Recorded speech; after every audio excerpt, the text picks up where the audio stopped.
first step in making your quilt sandwich is to have muslin on the back. So we're gonna use muslin for this because we're making a lined bag, so the backing doesn't matter. If you were making a quilt and you were gonna free motion quilt it, like this one, you would just put the backing. So in this case, the front fabric is my quilt top, and then I have batting in between, and then the backing, which is this colored fabric. But since your bag is gonna be lined, we don't need to put the colored fabric on the back. A quilt isn't lined, so that's why you see that. So for that, we just use muslin.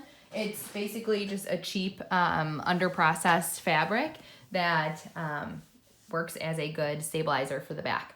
The next thing you're gonna do is your batting. Your batting is the one that has a little bit more thickness to it.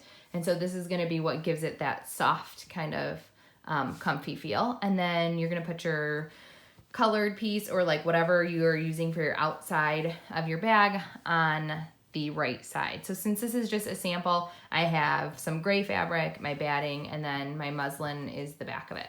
So first, assemble your quilt sandwich.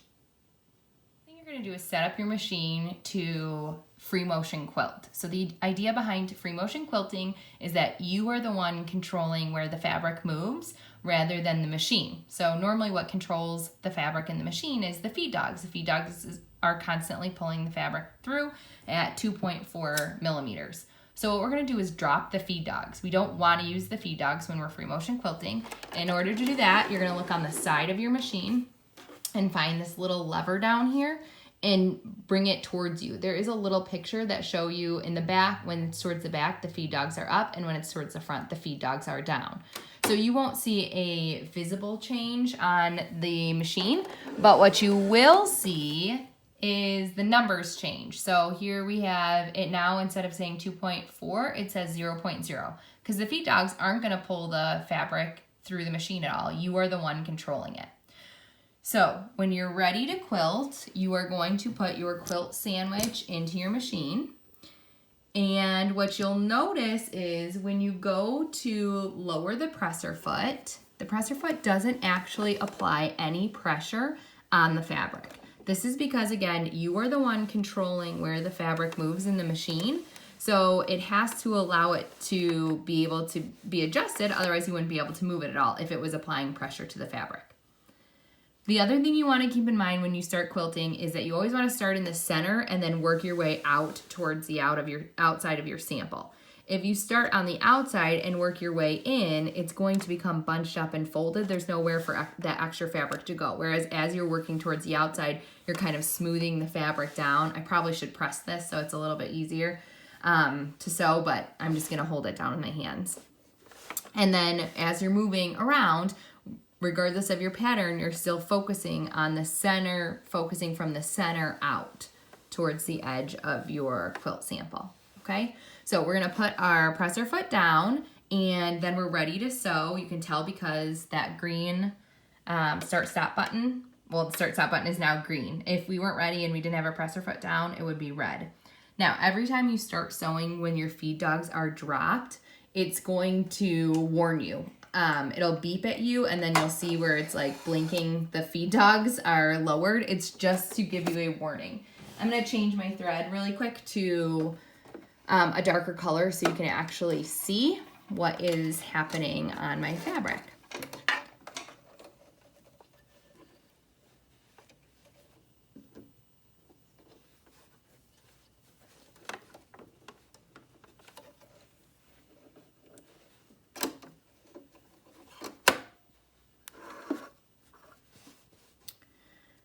So when you are ready, every time you start sewing and every time you stop sewing, you're gonna have to back stitch, which essentially is just doing 3 stitches in a row. So don't move your fabric for the first 3 stitches. I'm gonna slow mine down just so you can kind of see the start of this. So 3 stitches in a row, you just heard it beep. It's telling me that the feed dogs are down, okay? 1, 2, 3. And now you're ready to move. Okay, the faster you move it, the longer your stitch length is going to be. What a good rule of thumb is you don't want your stitches to be any longer than basically the width of your pinky nail, because what will happen is if they get really long, they tend to snag. So you want them to be fairly close together, very similar to like that 2.5 normal stitch length that we have, but you're the one controlling it. So you need to find a speed on your machine, like as far as like the speed control goes, that will work for you, and also control the speed with your foot, but also while moving your hand. So that's why this is so complicated. There's so many moving pieces to this, but figure out a speed that works for you. And then you can move your hands at a speed that will give you a consistent stitch width. So right now I have a pretty good consistency going, but if I start moving my hands way more than where my the speed of my machine, so the faster you move your hands, the faster your machine needs to go.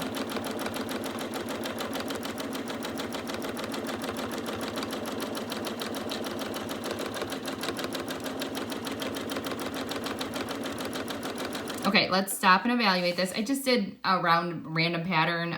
Some of it is like stipple stitching. Some of it, like these longer ones, wouldn't necessarily be considered it, but I was trying to get you a long stitch length. So let's check out what this looks like. When you're looking at it, what you're looking for, I have a long tail of my thread from threading my machine that I can cut out of here so you can see it a little bit better.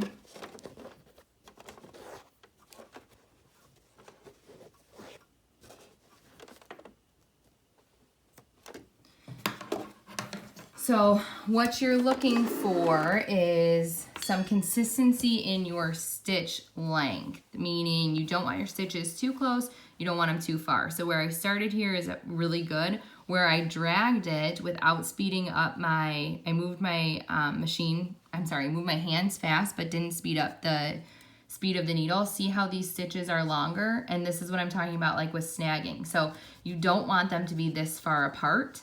You do want them to be a little bit closer together and consistent in the size. Now, if you take a look at it from the back, this is going to be a little harder to see, but you can see my stitching. What you are looking for back here is to make sure that your bobbin thread isn't being pulled. You can see a small example of this up here. What's happening there is that the tension of my machine is off. So you have auto tension on your machine, so it shouldn't happen that often, but if it does, you may want to just, again, you can see how far apart my stitches kind of got. What's happening is that the bobbin thread is too tight. So it's pulling my top thread through to my back. So you can usually fix this just by slowing down the speed of your hands or speeding up the speed of your machine. You can also adjust the tension if you need to, but that auto tension should work pretty well for the majority of it. Okay, so let's try another pattern. If you have chalk at home, you can draw a pattern on here. I have these friction ballpoint pens from Pilot, and they actually iron off. So you can write on your fabric and then iron it off with this. So sometimes I've drawn the designs on the quilt. This obviously is time consuming rather than just doing something free motion. Not free motion, but like kind of on your own, because you'd have to draw it all over. For your bags, they're pretty small, so you could do this if you wanted to. You could draw your design on here, and then after you sew over it, just iron it off because this pen will come off, okay? Same thing with chalk. You could chalk your design on here if you wanted to. So let's say you wanted to do a vine with leaves and flowers. So in order to get the hang of it, maybe you would draw the vine. Now again, don't pick up your pen because that's your needle, okay? Then maybe you do the leaf, so you come out. Of course, this pen is not gonna work right now.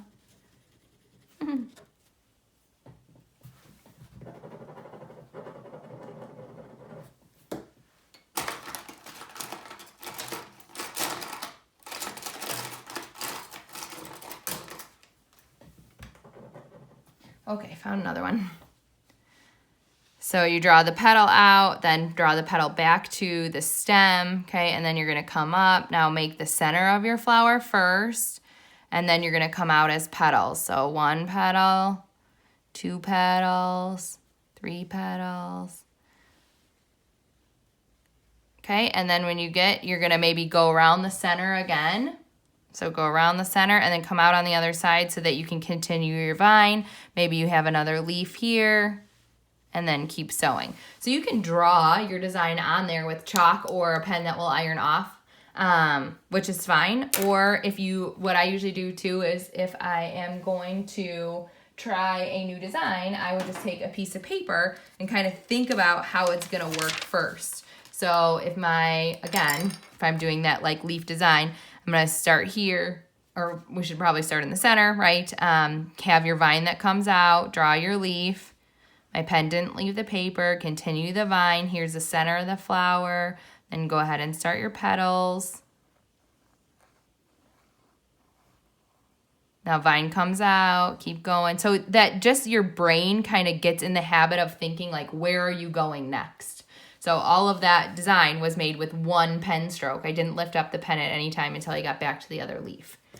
So sometimes just drawing it on a piece of paper will help you kind of think about it before you go to do it on your quilt, okay? If you were gonna quilt this, we would put this in our machine. And traditionally we wanna start from the center. I was just trying to show you this design. Put your presser foot down, 3 stitches in a row to start. We're gonna give you the back stitch or that knot that you need to hold your thread in your fabric. Lift this up. So 3 stitches,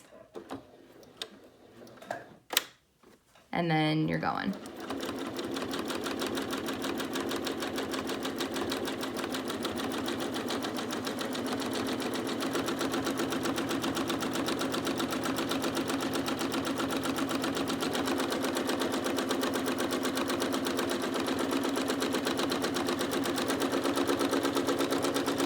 My sample's a little small, so I don't want to put my hand here because I'm awfully close. I have hit my hand before with this, the needle screw right here. It hurts. I've never sewn through my finger, but just pay attention.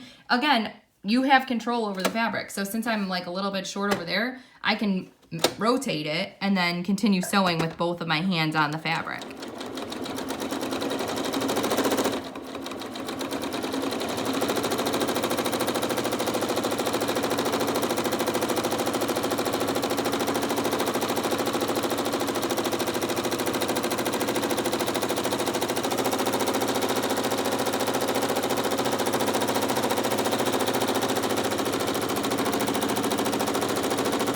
Okay, so there's my flower, my leaf. Again, my sample's a little small, so it's not the best, but you guys get the idea of just continuing that one long stitch and not cutting it every single time. So if I was gonna stop here at the center of my next flower, 3 stitches in a row, so 1, 2, 3, and then you can cut it, and that's enough for the knotted thread, okay? So what you should, again, be looking for is consistent stitch length. Here is that finished quilt. I need to bind it, but you get the idea of it. So this has the stipple stitching all the way around it, which is just kind of like that meandering. In a true stipple, it never crosses over, so there's no loops. But again, whatever works for you, as this is your first time.